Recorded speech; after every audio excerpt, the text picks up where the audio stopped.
Welcome to news. News for you. Get some news in your head. And just as I get this beer in my head, my mouth head, away it goes. Welcome everyone to Kanpai News for the week commencing the 9th of April 2023. I, as always, I'm your host Nasuth. I am joined by Xeno and Thaylien. How are you boys this week? I'm tired. Yeah, it sounds like everyone's had a pretty busy Easter weekend, except for me, of course. Busy, but ding dang relaxing. I think I really needed that. Good. Yeah, everyone needs a good holiday. Lots of chocolate. The crazy thing is, group of found family. The crazy thing is, right now we've got ASMR Thaylien, who is bassier than the sun. Yet in the Kanpai Cast, which comes out later this week, you're gonna go back to normal. That's true. Time travel. Yep. Right, shall we get into it? Absolutely. Let's go. Right, so our first story, the trailer for Sandland debuted on its official website Monday. The film is based on Akira Toriyama's manga of the same name. In the trailer, a voice dramatically states, "This summer, the most..." Here, I'm actually going to play it a little bit. Obviously, we can't play the whole thing, but this summer, the most powerful villainous demon will wake up, before cutting to the main character Beelzebub himself, proudly talking about staying up late, oversleeping, and not brushing his teeth. And, of course, taking over the world. Staff includes Sunrise Studios. Director is Toshihisa Yokoshima, who did the Dragon Quest game sequences along with a couple of other things that I didn't recognize. Direction advisor Hiroshi Kojina, The Vampire Dies in No Time, which I think Xeno's mentioned in the past. No? I don't recognize that. Screenplay is done by Hayashi Mori, who did Cells at Work, Code Black, and Drifting Home, so I'm excited about that one. Sound direction is Yoshikazu Iwanami, who they didn't have any credits for, and the music composer, this one's probably the most interesting, Yugo Kano, who did JoJo's Bizarre Adventure, Stardust Crusaders, and Psycho-Pass and Ajin. So if you liked any of that music, probably gonna enjoy the music of this. You should. Yeah. Even if you didn't like Ajin, which, fair enough, the music in it was pretty good. It was. Right, shall we swiftly move? Oh, right, so here's some of the key art. Not key art, sorry. Promotional art.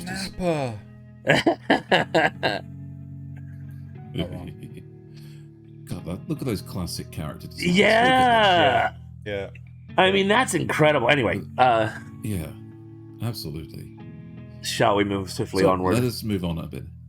Kadokawa announced that it will be shutting down EJ Anime Hotel and the Narita Anime Deck this year.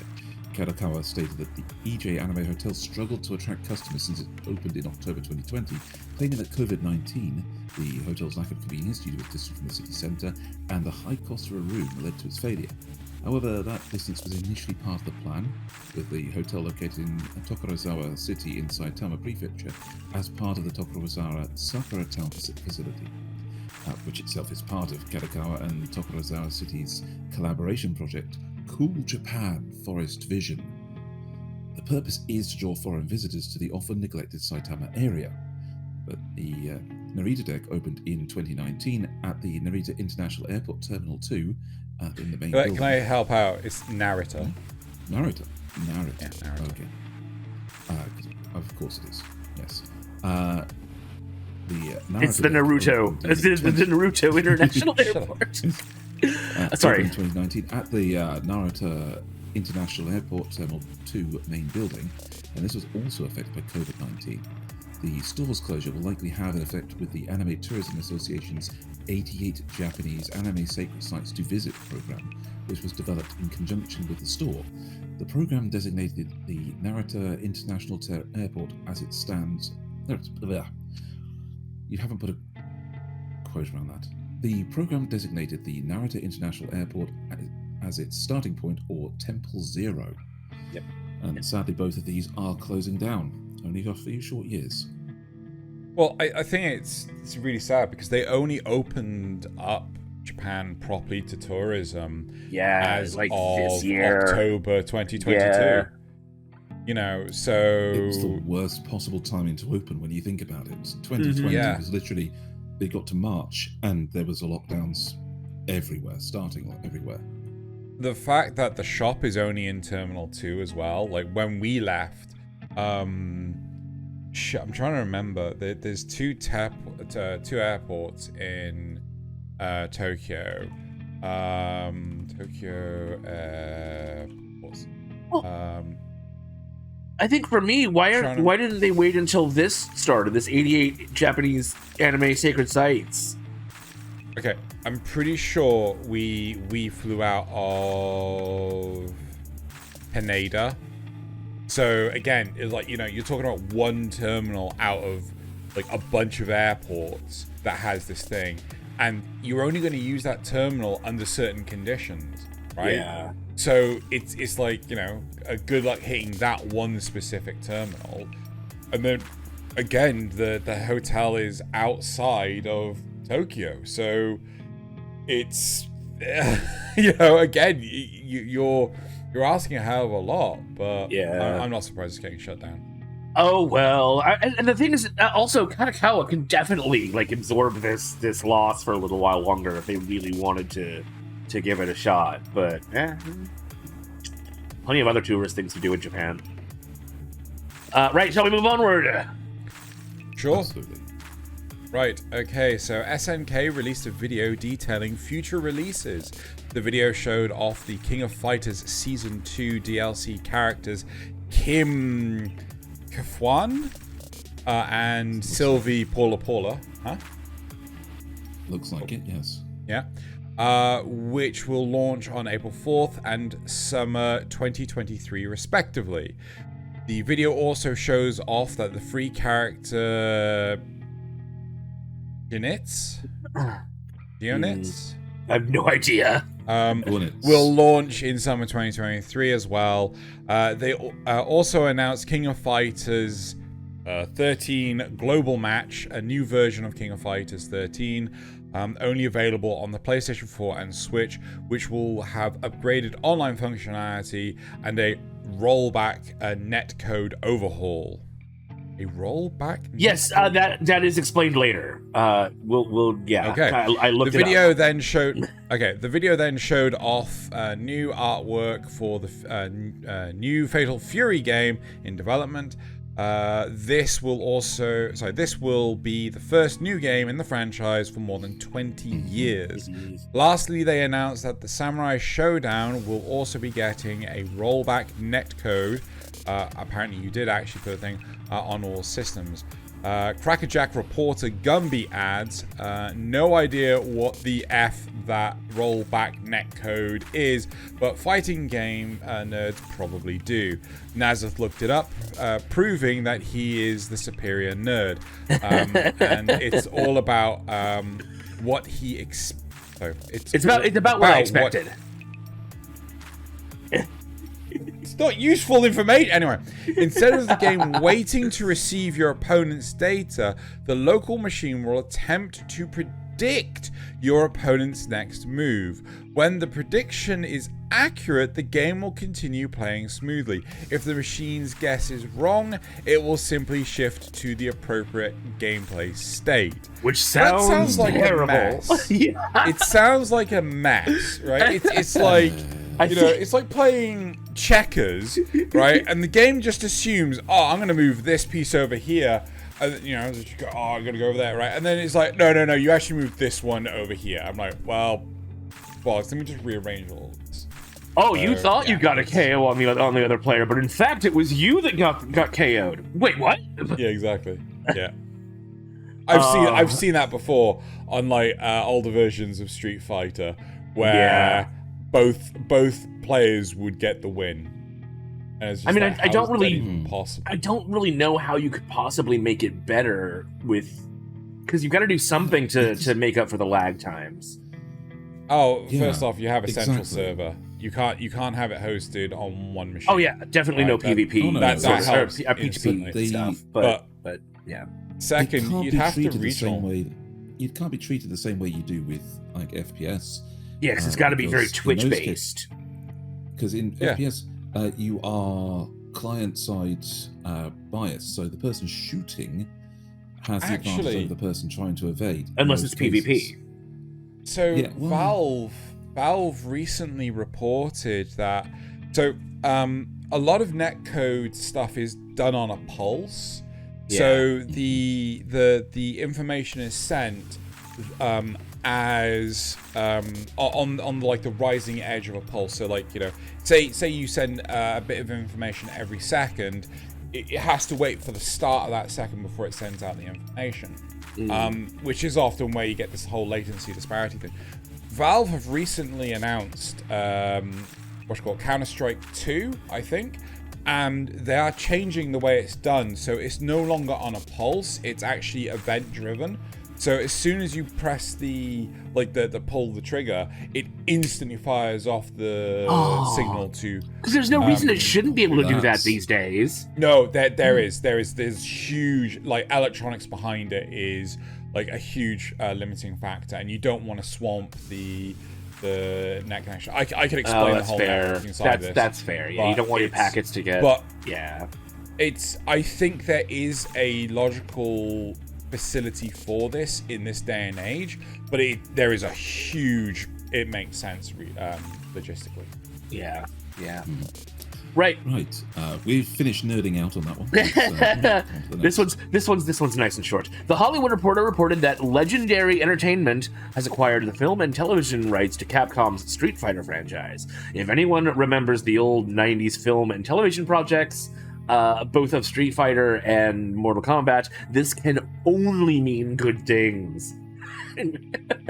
Heavy sarcasm. Heavy sarcasm. Right, yes. Well, I mean, luckily Mortal Kombat is not Capcom, but I mean... but still similar level of production. Just fucking why even? Yeah. Just fucking why? Right. So, well, I mean, we did report on those games that. Oh, that's SNK though. Never mind. Sorry. Yeah. Different. Completely different. Yeah. All right. Next up, on Tuesday, Studio Ghibli announced that Toshio Suzuki is returning to the position of studio president.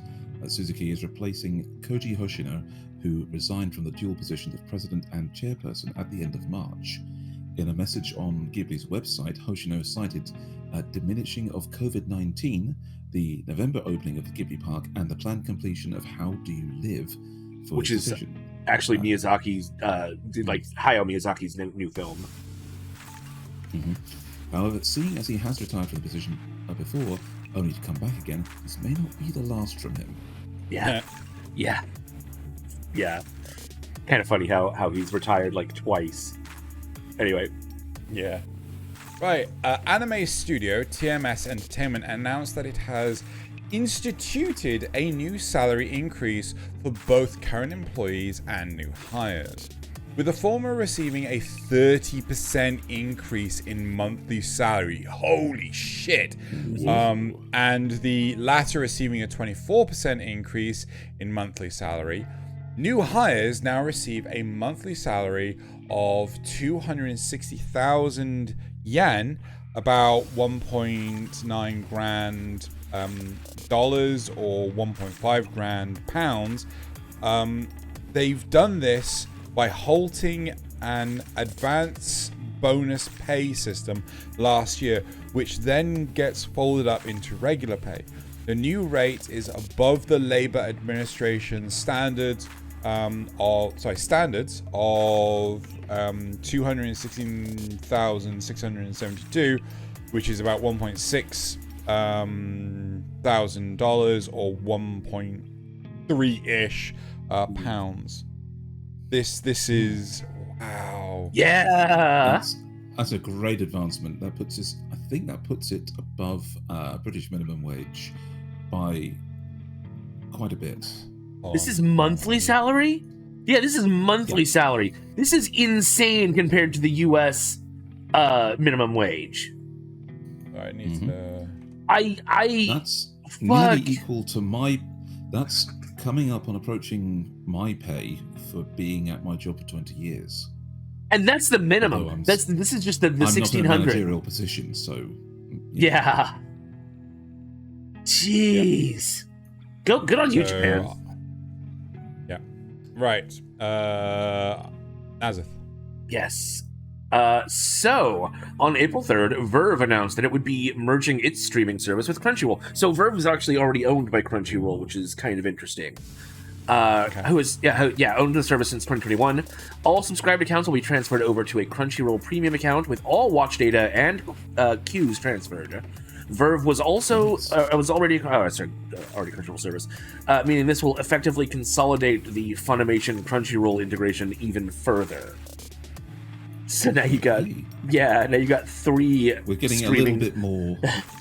Yeah, we're getting a consolidation of 3 streaming services. So that's not bad. No, not necessarily. It does mean that Funimation's ads are going to get rather interesting, aren't they? Yeah. Now they just need to buy High Dive. Yes. The official Twitter for popular Twitch streamer and YouTuber Joey Zero's favourite game, Gundam Breaker Mobile, announced on Wednesday that the game will end its service on June 5th. That's a shame. They will also stop selling Haro chips, which is the premium currency, on May 8th. When it shuts down, it will have been live for just under 4 years, having launched in July 2019. I mean, for one of these mobile games... 2019 was 4 years ago. Yeah. For one of these... When we spoke to Joey yesterday, he said that the premium currency had already shut down. Yeah. So who knows? So ANN may be getting this news a little bit wrong. It may not be May 8th. It may have been April 8th. Does it say? I mean, it must say. It says May 8th. May. It says May 8th. Yeah, but it could be wrong. But anyway, they could be.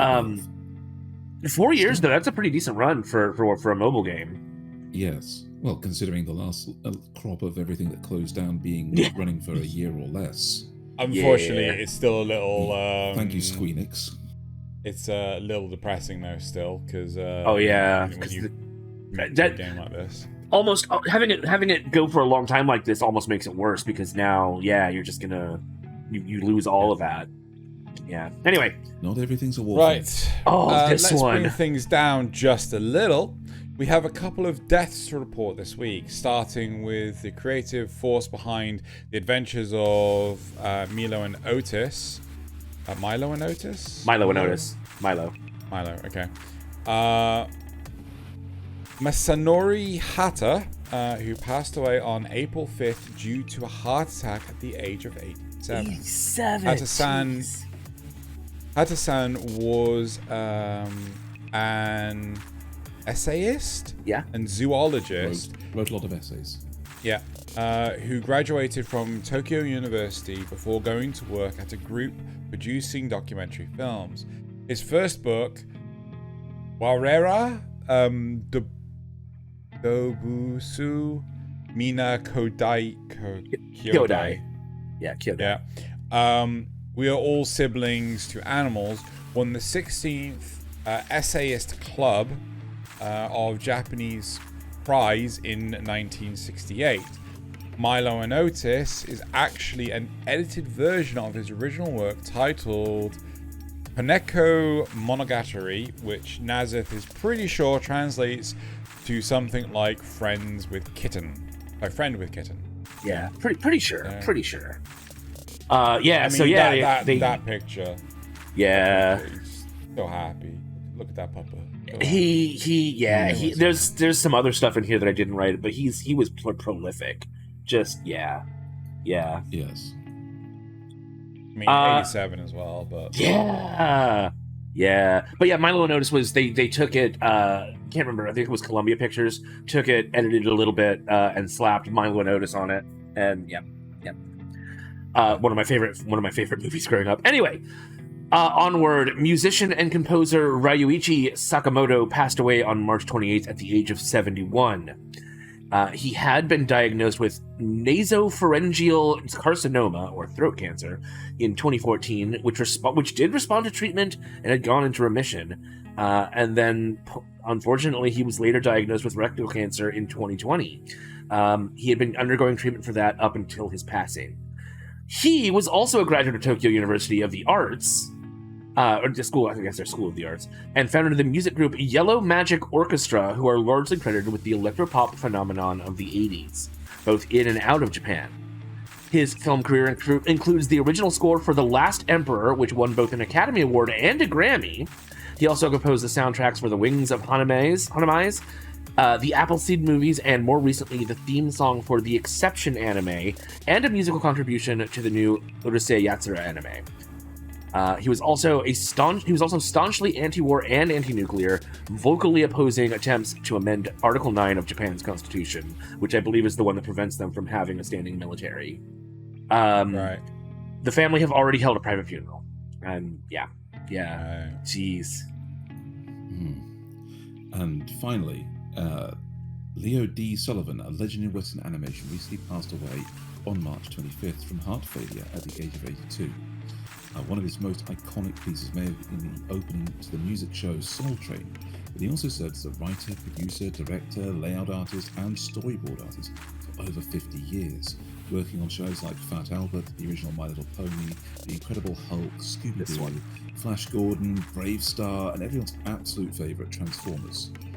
In 1952, he worked directly for the Looney Tunes animator Bob Clampett, and in 1960, co-founded Vignette Films with Floyd Norman, the first black animator at Disney.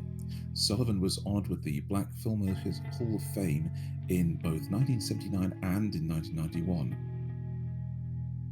Now that is some Western history. animation legacy. Yeah. That is also, thankfully, our last sad story. Okay. Guys, who's the most recent to have watched Brave Star? Oh gosh. I think I watched it maybe in the 2000s, maybe a little bit. Found a nostalgia kick and went back and watched a whole load of things like Centurions and Brave Star about 5-6 years ago. So Poor bastard. Okay. Anyway, so Crunchyroll, Saturday's Football, and the LA Galaxy Soccer Club teamed up on April 8th for a special Blue Lock-inspired tournament that took place just north of Dallas in Richardson, Texas. Entry to guests was free, requiring only an RSVP. Players faced off in 90 minutes of a 3v3 King of the Court format, occurring simultaneously across multiple fields. At the end of the 90 minutes, the top 4 teams advanced to a semi-final round, and then a final round to determine which team got named the ultimate victor, and took home the prize pack of Blue Lock merchandise. No idea what that merchandise was. We'll never know.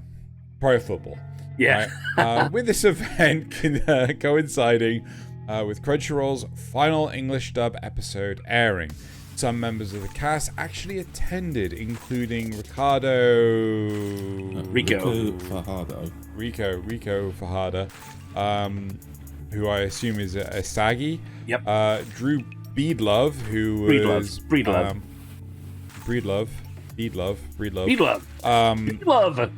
Barachi. Bakura. Okay. And Alex Holm, who was Kunigami. Yeah. Kunigami. So, yeah. Right. There you go. Yep, That's pretty cool. You guys should be watching it. That's honestly pretty cool that they for the kids. They did it for the kids. Cool. Not for the right. For the kids. I said we were done with bad news, but I mean, it's official. The Rising of the Shield Hero Season 3 will premiere this October. The teaser trailer lays out the plot. The 3 heroes have gone missing. I'll play a little bit of it. Why not? Just a tiny bit. Mute it, thankfully.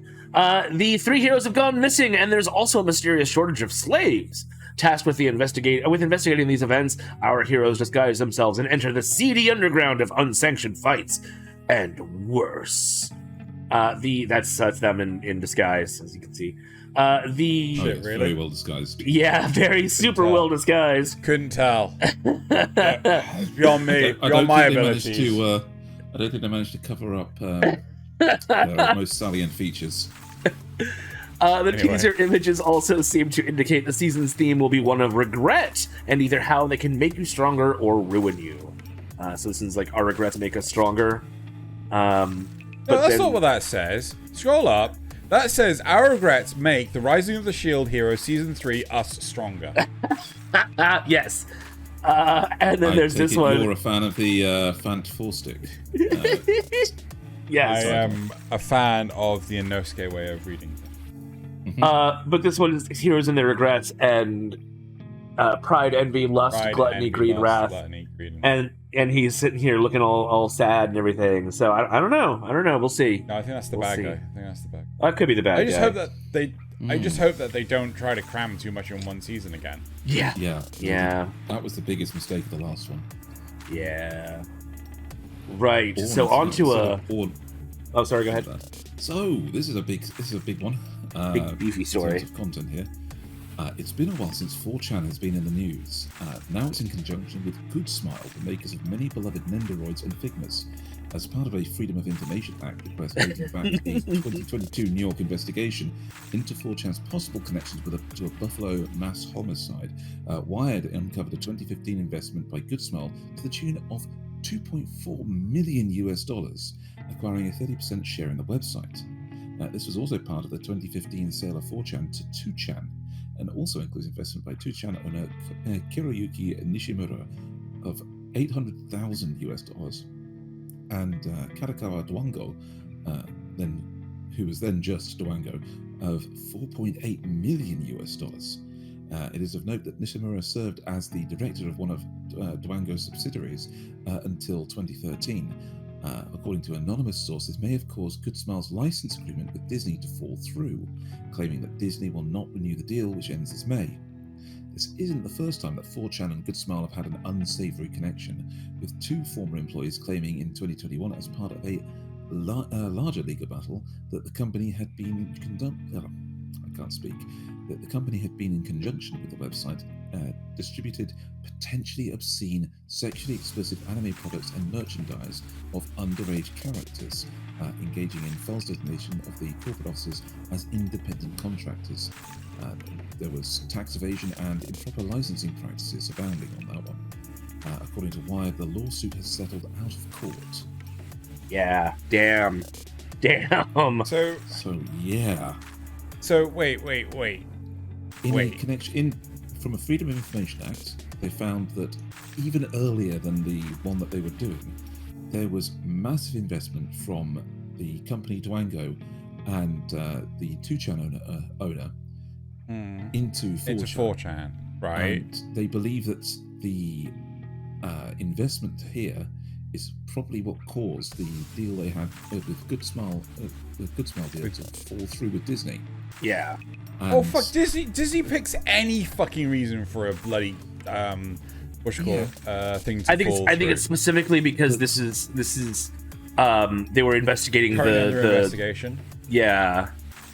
Well, I mean, let's this is the thing, is Good Smile and 4chan also have had former connection, let's be perfectly honest. That was the last paragraph was the point that Good Smile has two former employees that they basically whistle blew on them. The website to distribute some unsavory merchandise, which basically Good Smile are not being put in a good place by the connection with 4chan.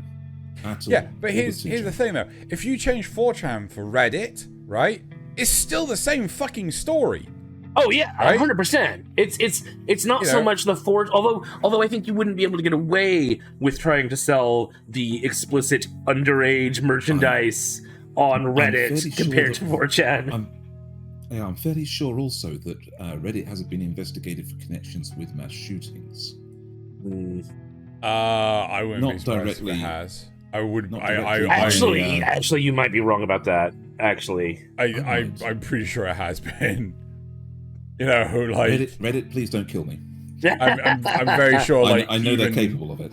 Even places like Facebook have been investigated for these sorts of things. I think the difference is that those websites have a policy of removing that stuff, or they're supposed to remove that stuff. They don't always do it, but they're supposed to. Whereas 4chan, I don't think does. Does it? I don't use it enough. No, it's unmoderated. No, that's the whole point. It's supposed to be an actual free place to talk. Right? you know, it's one of the shittier parts of the internet, sure. Oh, sure, but that's the where price you pay actual for free speech exists. Yeah. You know? Yeah. I'm not a user, but I sort of semi-respect the ideas behind it, you know? I mean, like, sorry, not to make this, I'm not trying to excuse anything, right? Yeah. But the sheer volume of memes on any of the anime subreddits, right? Which is just about how that is just about how the moderators don't abide by the rules of the subreddits. It's insane. It's just like wow, try to So anyway, I think we're just going to go around on this one unless we carry on. Yeah, we could do a whole probably a whole episode on 2chan and 4chan. Here's the thing, right? The real reason, right? Alex Jones, right? The real reason Disney are canceling this deal is because they want to do their own Android franchise. Yeah, that's probably. the real reason. Actually, probably we know the real reason. Yeah. Streaming services. Right. Right, so back in June 2021, the Bandai Namco Group announced its Gundam Universe Century Development Action, which aims to address problems related to human population and the Earth's environment by platforming new ideas and technologies. As part of that, the Bandai Spirit's plastic model production facility in Shizuoka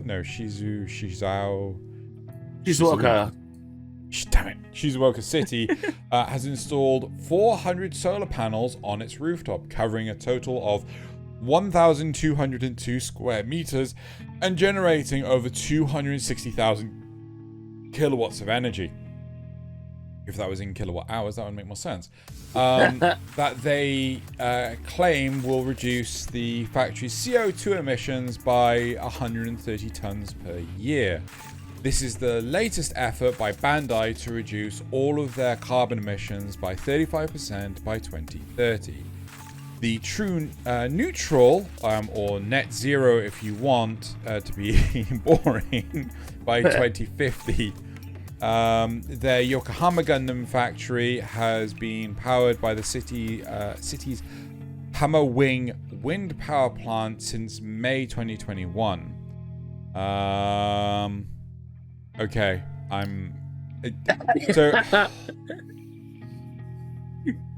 Crackerjack reporter Gumby says yes, more gunplay, less emissions. So there are freedom huge units, people. That's about a sixth of a football field. Right. Okay. Oh my god. Right. I'm just gonna point out. Right. It's wind turbines are really bad for the environment, but no one will acknowledge this because they just bury the blades when they're done. Like, well, so yeah, the problem is when when the turbine breaks down, right? You can't repair it. You basically have to bring it down. And because the turbine blades are carbon fiber, they don't biodegrade. So they have to bury them 6 feet underground so that they're not in the way. Given that it's just carbon, you'd think they could recycle it somehow. But no. Right, but it's how you make it, fiber right? Doesn't work. Yeah, it doesn't work. But the crazy thing is, right, nuclear reactors...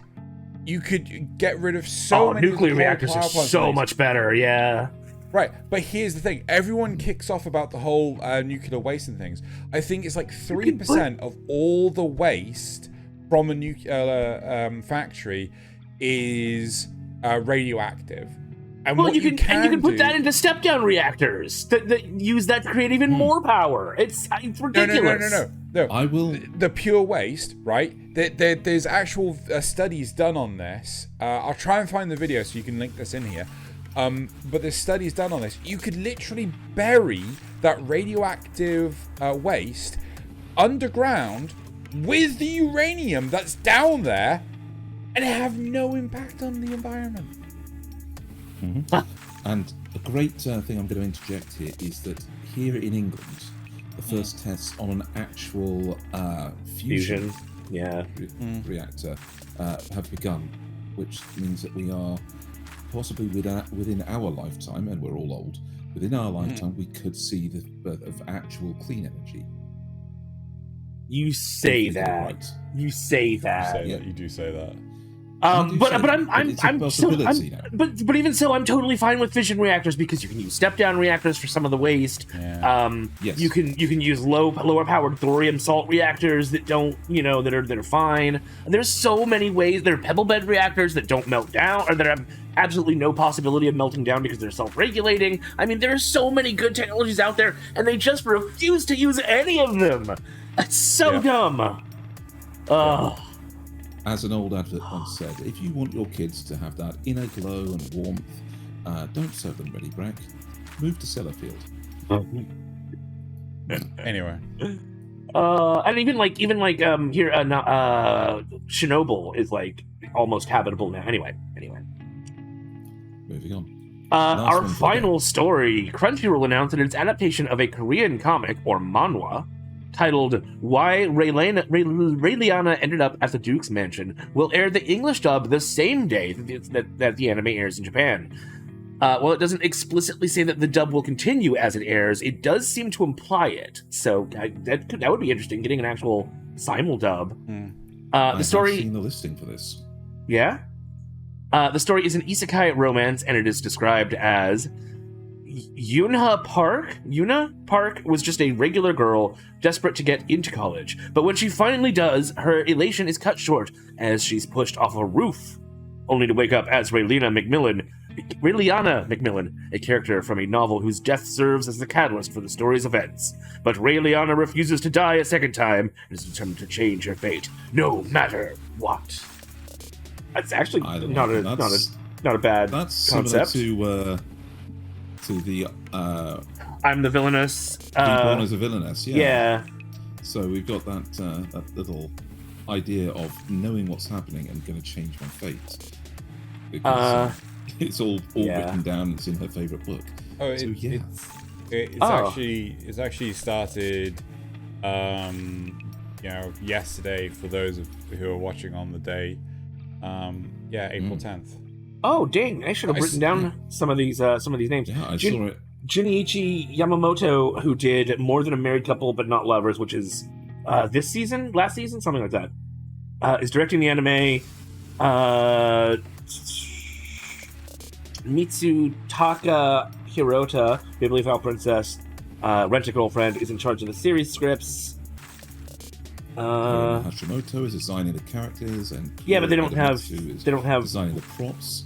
They don't have credits for them, so Keiji Inai, Armor Shop for Ladies and Gentlemen, and Is It Wrong to Try to Pick a Girl from a Dungeon? Yep. And the Misfit Demon King Academy and the Royal Tutor is composing the music, and Lantis is also producing the music. The artist Sarah performs the ending song "Always and Forever." Yeah. So some pretty decent names in there. Yeah. Right. Cool. So I think that will do it for the news, won't it, guys? Won't it, gentlemen? That's to the end. We did. We won. It's been a pleasure having everybody come to see us today. We won at the news.